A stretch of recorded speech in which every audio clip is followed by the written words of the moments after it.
You're a little slowed down. A little slowed down. You might catch up. Good morning. Morning, everybody. Tuesday. I'm Ed Parcaut. I'm Mark Kelly. That's right. And we are hunka burning love. Oh, jeez. I'm a hunk of something. That was freaking Elvis, man. That was Elvis. Hunka. Yeah. All right. So what's going on today? You got a lot of stuff going on. I don't have a lot going on. No, you got a lot of stuff over here. Yeah, the market's going crazy. Not crazy. It's just because right now we're only up 11 basis points. So good. Well, it's better than being down 11. It is. Yeah. So that's what mixed results. And the reason is because June sales saw a modest increase. Really? Is that how you spell modest? Yeah, I guess. And you have only 0.2. They were thinking it was going to be 0.5, and it came in short. So they're like, this is horrible. Yeah. You heard about the guy that went into his doesn't have pants? Psychiatrist? No. He said, Doc, I feel like a wigwam and a teepee. And he goes, relax, you're too tense. Heart. Anyway, joke's done. Yeah, thank goodness.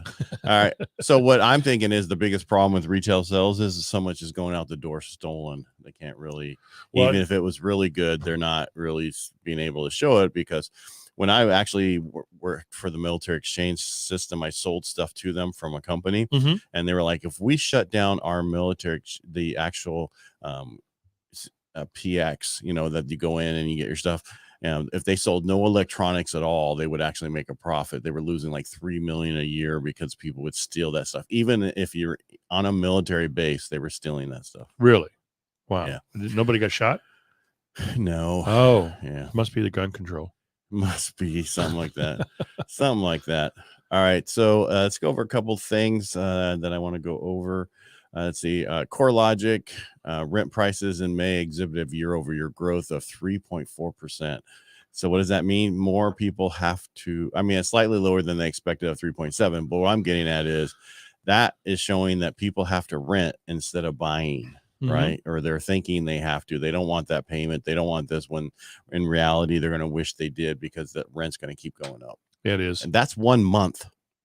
That's a rise in 1 month? Yeah, year over year. From a year ago at that time to now, 3.4%. Wow. So the increase total, it's not, a ton, but it's going to get, think about it, if that keeps going the way it's going, it's probably going to be closer to 10% to 15% this year.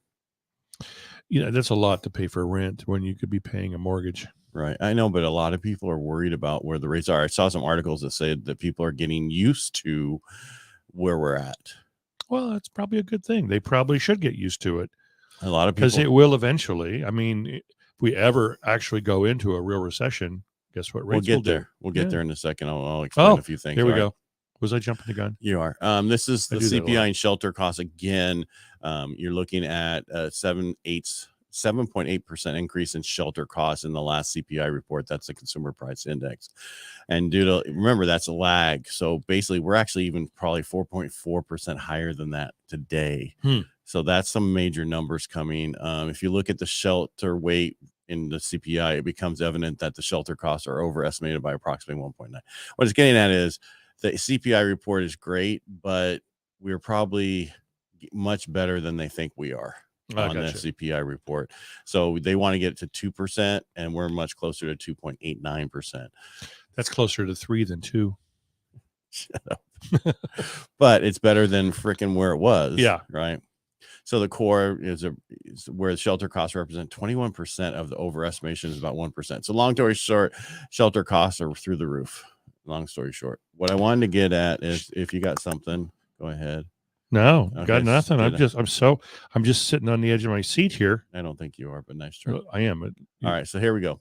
Soft landing. All right, so we're hearing out there that there's going to be, the media, and I have that over here written down so I wouldn't forget what I'm talking about, is saying that we're going to have a soft landing. But if you really look at the issue that's going on right now, it's the credit crunch. Sorry, I'm flipping my coin today. Oh, you got this really cool coin. Yeah, my look.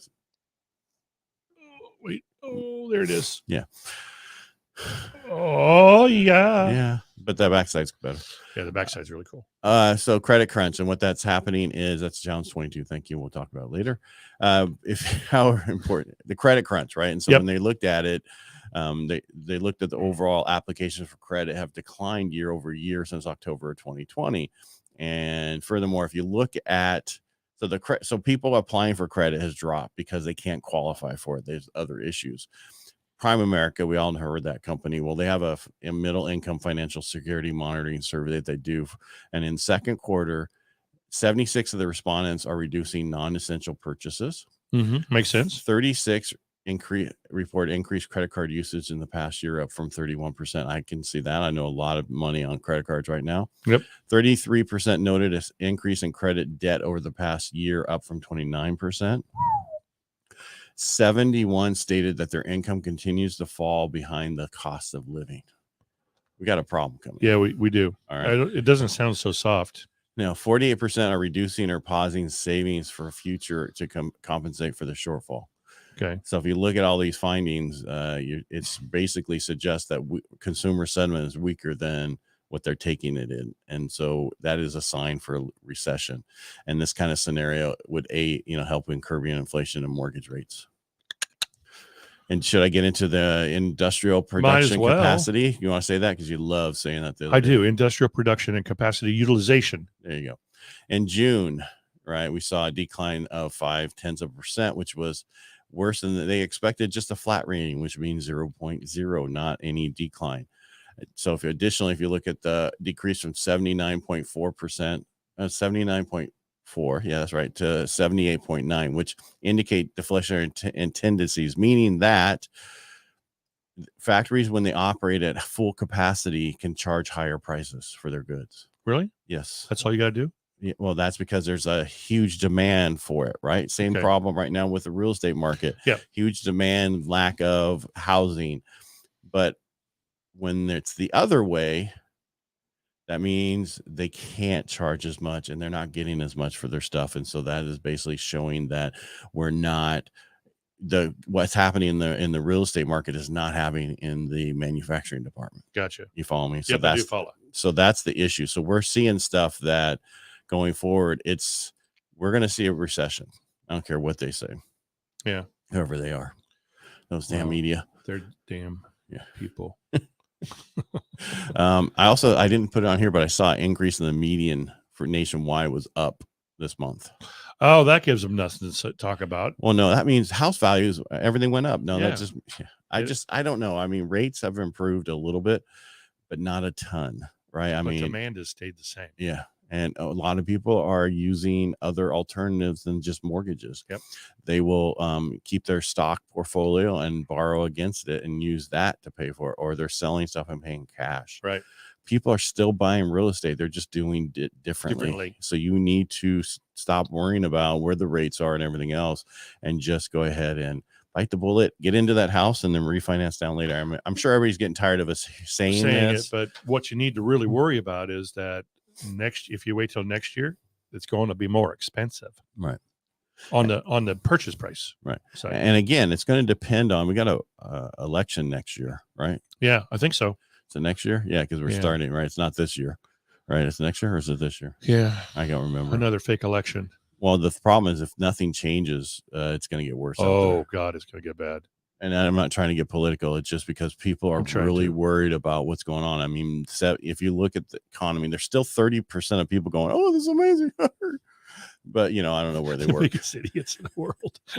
Well, it just depends. They're probably what are they amazed at? The tech people who made so much money that don't care about what's going on. There is a top 1% and 2% of this country that doesn't care what goes on in the economy. Right. And that is, that's not just a top 1% and 2%. That's a lot of people. They just don't care. And I don't mean like they don't care about you. They just don't care. Yeah, I don't care about what's going on in the economy. So I just cross my arms and say, I don't care about you either. That's not what I'm talking about. But anyway, what do you got? It's a Tuesday. You know what? Nope. Guess what, folks? Remember my rant about home warranty companies a while back? Yeah. Well, it's back. Oh no. And I know we're gonna get canceled again. I know. Yeah. I'm gonna get threatened. I'm gonna do a class action lawsuit against you. I know that HVAC guys are busy, but yes, this one home warranty company, really good buddy of mine who listens to us every week, or almost every day, I think, unless he's out plowing the fields. He's got 4 hungry children and the crops in the fields. That was a great song, wasn't it? I don't know that one. Kenny Rogers. Don't know that one. Oh, I know the Gambler. Why'd you leave me, Lucille? No, I don't know that one. You left me 400 children. No. 4 hungry children. Anyway, they tried to send out an HVAC guy from Danville. Yeah. To Turlock area. Yeah. Did they work? Did he get it done? No, the guy never called him back. Oh, really? He doesn't want to go this far to do an HVAC service call. Come on, use someone local. Step up your game. Pay people a little bit more. Maybe that's what they need to do, because we get the bottom of the crop. They do everything they can to deny the claim and then sell their service. Home warranty companies will swear up one side and down the other that that's not happening. And guess what's happening? That.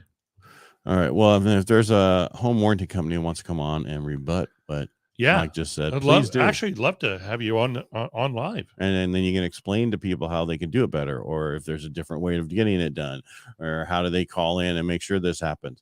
Mike's just talking about what's happening to him and what he saw there. So send all the complaints to Mike Kelly at mkelly@mycvre.com or call me. I'd be happy to talk to you about it. Yeah. I've talked to several, and they're frustrated too.